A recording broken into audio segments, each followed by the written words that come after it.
Assalamualaikum warahmatullahi wabarakatuh. Salam guru penggerak. Perkenalkan, nama saya Dimas Yusuf, CGP Angkatan 2 dari Kabupaten Malang, dengan fasilitator Ibu Siti Nurul Rohmah SPD MPD dan pengajar praktik Bapak Dr. Andes Trisdianto MPD.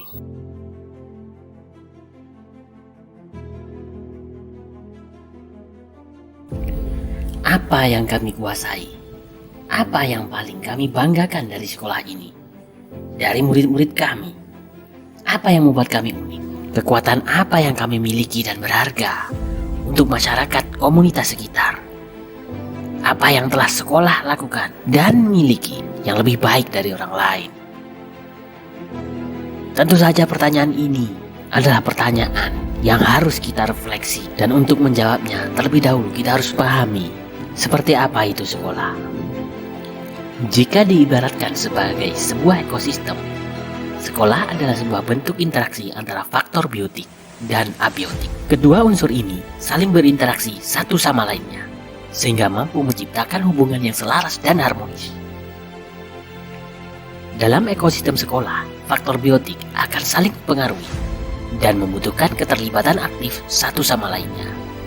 Faktor biotik yang ada dalam ekosistem sekolah, contohnya murid, kepala sekolah, guru, staf, pengawas sekolah, orang tua, dan masyarakat sekitar. Selain faktor-faktor biotik yang sudah disebutkan, faktor-faktor abiotik yang juga berperan aktif dalam menunjang keberhasilan proses pembelajaran diantaranya adalah keuangan, sarana dan prasarana, serta pendekatan. Sampai di sini kita akan mengulas lebih lanjut tentang pendekatan. Secara umum ada dua jenis pendekatan. Pendekatan berbasis kekurangan atau masalah, dan pendekatan berbasis aset. Pada pendekatan berbasis kekurangan, kita harus bisa mengatasi semua kekurangan atau yang menghalangi tercapainya kesuksesan yang ingin diraih. Sedangkan pendekatan berbasis aset merupakan cara praktis untuk menemukan dan mengenali hal-hal positif dalam kehidupan dengan menggunakan kekuatan sebagai tumpuan berpikir.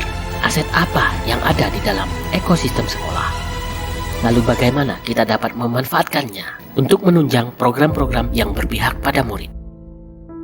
Pendekatan berbasis aset selanjutnya berkembang menjadi pengembangan komunitas berbasis aset yang biasanya disingkat PKBA. Pendekatan pengembangan komunitas berbasis aset menekankan pada nilai, prinsip, dan cara berpikir mengenai dunia.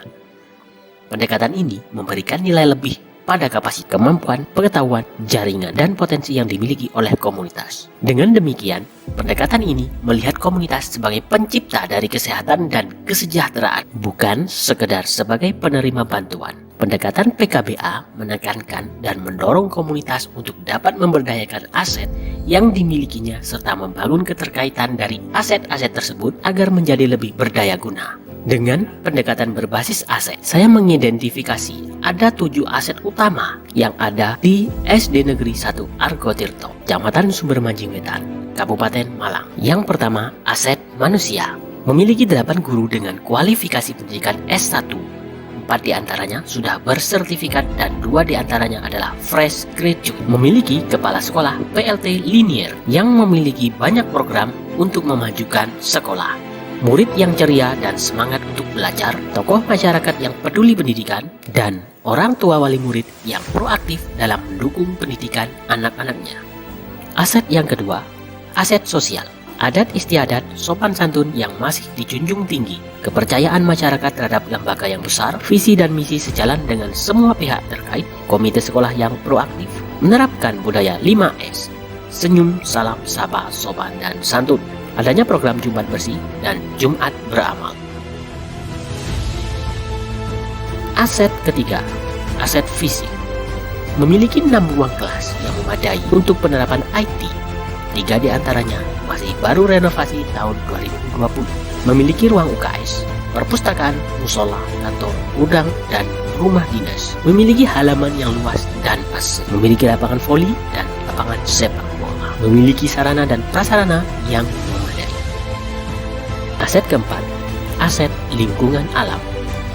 Berada di lingkungan yang sejuk dan asri, terdapat sumber air bersih, dekat fasilitas umum seperti Polindes, puskesmas, balai desa, TK, dan tempat ibadah. Bebas dari kebisingan, serta akses jalan yang mudah. Aset kelima, aset finansial. Adanya bantuan operasional sekolah dan juga sumbangan dari wali murid. Aset keenam, aset politik. Adanya kerjasama dengan komite sekolah, kerjasama dengan koordinator wilayah setempat, kerjasama dengan lembaga lain, baik lingkup pendidikan maupun non-pendidikan. Contohnya, universitas dan koramil. Bekerja sama dengan pemerintah desa. Aset ketujuh, agama dan budaya. Banyak kegiatan keagamaan di lingkungan sekolah. Seluruh warga sekolah beragama Islam. Budaya gotong royong yang masih kental.